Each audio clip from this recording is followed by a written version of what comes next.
Hey guys, welcome back or welcome to my channel if you're new. Today I have for you 3 easy black and gold themed Halloween DIYs that are made from Dollar Tree products. These DIYs are not only inexpensive to make, but they're also super easy to do and don't require any crazy skill level. They're also higher end looking in my opinion, but of course you be the judge of that. If you're new to my channel, I'd love if you would consider subscribing. Click that red subscribe button if you enjoyed this video and want to see more from me. So without further ado, let's get into the Halloween DIYs. For the first DIY, I made this skull tiered tray. Now, I know Dollar Tree tiered trays are nothing original in the crafting community, but what makes this tiered tray unique is it's not farmhouse. It's very Pirates of the Caribbean looking to me. It looks like it belongs in Davy Jones' captain's quarters, if you guys can imagine where my mind is going. To make the trays, I used this burner cover set from the kitchen section at Dollar Tree and 1 pack of these jewel border stickers from the Crafter Square section. Then I took the border stickers and placed them around the edge of both burner covers. Now, if you want to be able to go all the way around both burner covers, you're going to want to pick up more than 1 pack of the jewel border stickers. I was short maybe 3/4 of just one of those strips, but it's all I had, so I made it work. I just made sure to place the missing detail in the back when displaying the tiered tray. After I put the edge detail around the burner covers, I took it outside and spray painted both sides of each cover with this flat black Rust-Oleum spray paint. I used this spray paint in all 3 of the DIYs in this video. After the burner covers were dry, I took this acrylic paint by Folk Art in the color Brushed Antique Gold and a paintbrush and just painted over the raised edges of the jewel border stickers. This is what adds the detail to this DIY, and I think this antique gold color is what really makes these DIYs stand out and look like they're more than $1, if that makes sense. I used the same acrylic paint in the Brushed Antique Gold in all 3 of these DIYs. And I got the acrylic paint from Walmart. It came in a set of 6 different brushed metal colors, and I paid around $10 for the set. I also used the same color to add the detail to the Halloween advent calendar I made in the background of this intro. That DIY is also up on my channel, so I'll be sure to link that video in the description box down below. Next, I took 2 of these black candle pillars from Dollar Tree and painted over them in the same antique gold color. If you can't find these exact candle holders, you could also use the glass candlesticks that Dollar Tree carries year-round and just spray paint those black. To assemble the tray, I used both E6000 glue and hot glue together. The E6000 will make this DIY last longer and be able to be packed away at the end of the season without falling apart. And the hot glue makes it bond faster so I can continue working on it and filming. I just take the E6000 and run it around the top edge of the candle holder and then do the same thing with the hot glue. Then I flip it over and center it as much as possible on the underside of the largest burner cover, and then I just hold it in place for 15 to 20 seconds while it sets. To attach the top tier, I used the same glue method on the second candle holder and placed the bottom of the candle holder to the top center of the bottom tier. Wow, that was a mouthful. It helps to quickly look at it from both an aerial view as well as underneath, so you can center it as much as possible with the first candle holder, if that makes sense. Then I add glue to the top of the candle holder and add the top burner cover to the top. For the top tier, I used 2 bags of these mini skulls from the Halloween section at Dollar Tree. I spray painted them black at the same time I spray painted the burner covers, as well as everything else I spray painted black in this video, but it just makes it easier on myself to spray paint everything all at once, but for the purpose of this video, I am showing you this step now. Then I just used both hot glue and E6000 to attach them to the top tier. I added the glue to the base of the skull, which was the most flat, and then had the jawline hanging over the edge. I just went around the top, gluing them down temple to temple. I just did the top tier, which took 2 of these mini bags, and it left me with 1 skull left over. But if you wanted to do both tiers, you would most likely need 5 bags.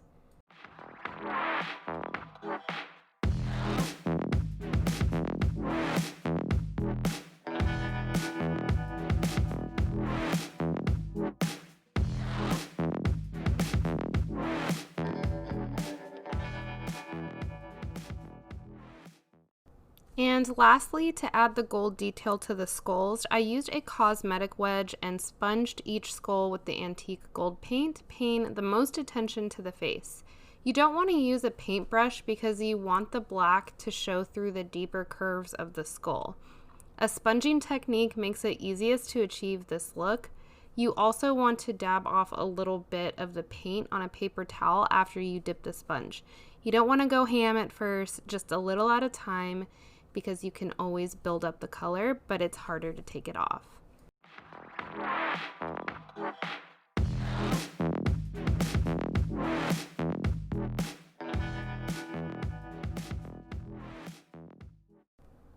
And then I just took my paintbrush and some of that excess paint that was left over and kind of just went over where you could see some hot glue from when I attached the candle holder to the top of the first burner cover. And that's it for the first DIY. I think this turned out so cool. It would actually look really cool as like a cupcake stand or a cake holder, maybe a small cake on the top and cupcakes or treats or desserts on the bottom for like a Halloween party. This isn't food safe because I spray painted it, but as long as you have, a cupcake liner or something, it should be fine. But that's it for DIY number 1. Let's go ahead and go to DIY number 2. DIY number 2 was the easiest, and I was inspired by the movie The Mummy. Although this beetle isn't a scarab, I'm not really sure what kind it is actually. It reminded me of the jewel scarabs in ancient Egypt and the movie The Mummy for some reason. The other 2 insects in the DIY came after the idea to use this beetle. For this DIY, I used 3 of these wooden plaques from the Crafter's Square section, and then 3 of these giant insects from the toy section at Dollar Tree. And I'm not sure why these tags on the grasshopper and fly say reptile, but those are definitely bugs. I spray painted both the insects and the plaques black. After the spray paint was dried on the insects, I took, yep, you guessed it, that antique gold acrylic paint, and I just painted the tops of the bugs, making sure I get in each of the little crevices and also on the legs as well. And then once that dried, I flipped each of the insects over and got underneath. I just really wanted to make sure that these things were coated very well and that you could see gold from all angles and as much of that black was covered as possible. After the bugs had dried overnight, I took each of them and glued them on a plaque. Before I glued them down with the hot glue and E6000, I just took them and placed them on top of the plaque to see what parts of the bug would be touching the plaque, and that's where I would place the glue. After I applied the glue, I just held them down to the plaque for 15 to 20 seconds while the hot glue set. To hang it on the wall, you can use Dollar Tree's picture hanging kit, but I chose just to use Velcro command strips. But that is it for this DIY. And the last DIY in this video was actually inspired by a piece of Halloween decor that I saw in Michael's that was selling for $14.99, and I really didn't want to pay that price, but I really liked it, so I thought I could come up with my own version with a Dollar Tree skull. And that is what I did. I used one of these Dollar Tree skulls, and this is actually from one of my previous DIYs. That is why there is a hole in the top of its head.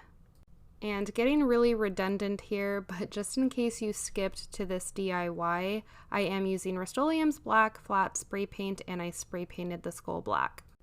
After the spray paint had dried, I just used a cosmetic wedge again, also from Dollar Tree, and that acrylic paint in the brushed metal antique gold, and I just sponged over his teeth, inside his nose, on the outer parts of his nose, and inside the eye sockets with that sponging technique that I showed you guys in the first DIY.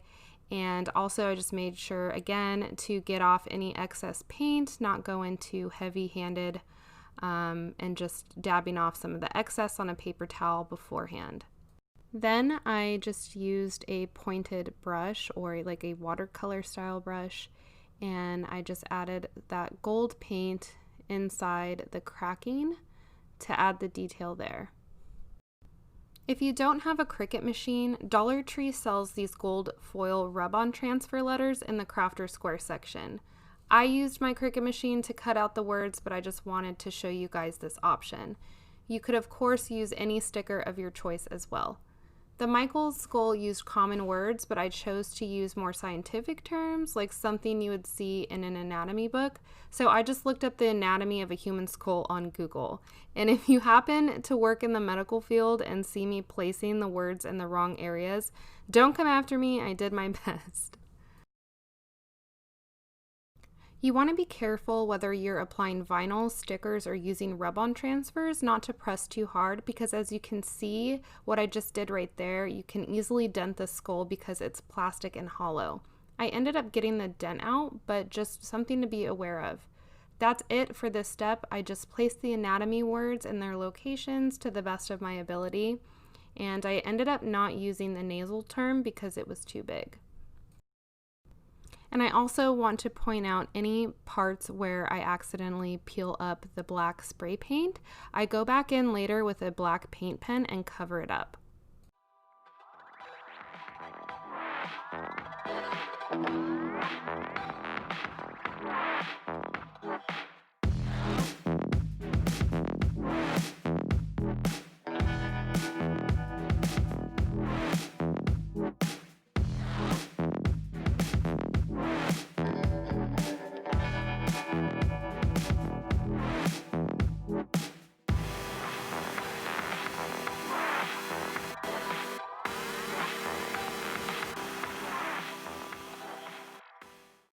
Then I just used a black paint pen and go over all of the little spots where the black spray paint had been scratched off.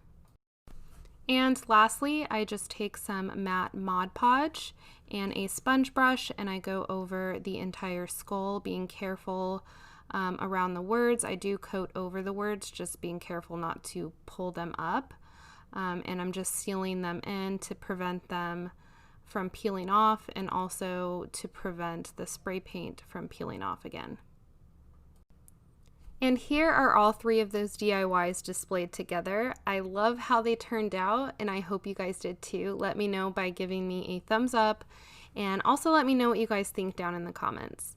I hope these DIYs inspired you to create your own, and don't forget to tag me on Instagram if you do. I would love to see your guys' creations. It makes me so happy when you guys tell me you recreated something I made. Also, don't forget to subscribe if you're new, and until my next video, I hope you guys have a great rest of your week. Thanks for watching. Bye.